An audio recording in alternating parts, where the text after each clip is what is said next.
Lugaw is life, isn't it? Charis! Nakatikim na ba kayo ng overload na lugaw?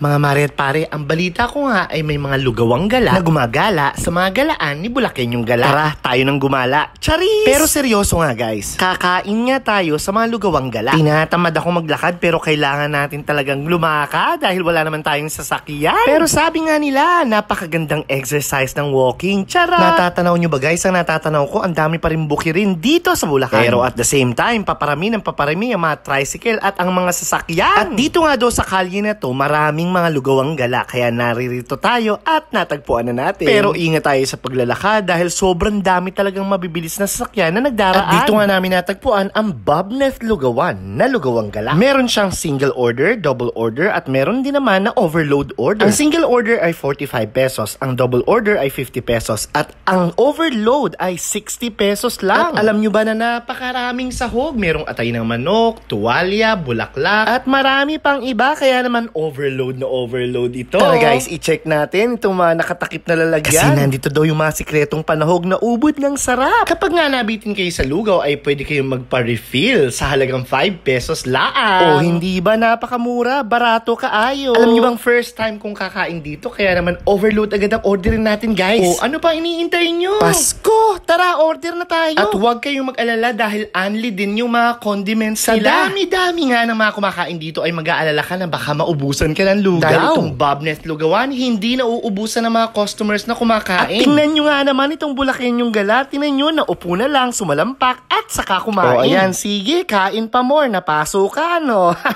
Tingnan nyo mga mare at pare, pakatitigan ninyo, napakaraming mga sahog. Kaya ano pa iniintay nyo, itry nyo din sana. At ako nga ay nagbayad ng 65 pesos dahil 60 pesos yung overload at 5 pesos yung pa-refill ng lugaw. Tandaan nyo na lang yung sidecar ni Manong. Pag nagala siya sa inyo, wag na kayong magdalawang isip na kumain dahil sobrang sarap, highly recommended. Ang lugaw nga ay isa sa mga naging staple foods ng mga Pilipino. Dahil bukod sa mura, talaga namang napakadaling gawin, hindi ba? Bilib nga din ako sa mga nagne-negosyong ganito. Sobrang sisipag nila at tsatsaga sa pagbebenta ng lugaw. Kaya naman bilang isang certified Pinoy, ay hindi ako masasawang kumain ng lugaw. At guys, nadaan nga din pala tayo sa bukiring ito at ang dami-daming mga pananim. Dito nga naman sa Pilipinas ay hindi ka magugutom dahil magtanim ka lang sa iyong bakuran ay talaga namang may makakain ka na agad. Tingnan nyo, may talong, kalabasa, papaya at kung ano-ano pa. Pero teka lang guys, medyo gutom pa ako. Kaya bili pa tayo dito ng pangmeryendang turong saging. Kaya naman guys, nais ko pa rin muli magpasalamat sa inyo sa walang sawa ninyong suporta. Thank you for watching my vlogs. This is your Bulakenyong Gala. See you in my next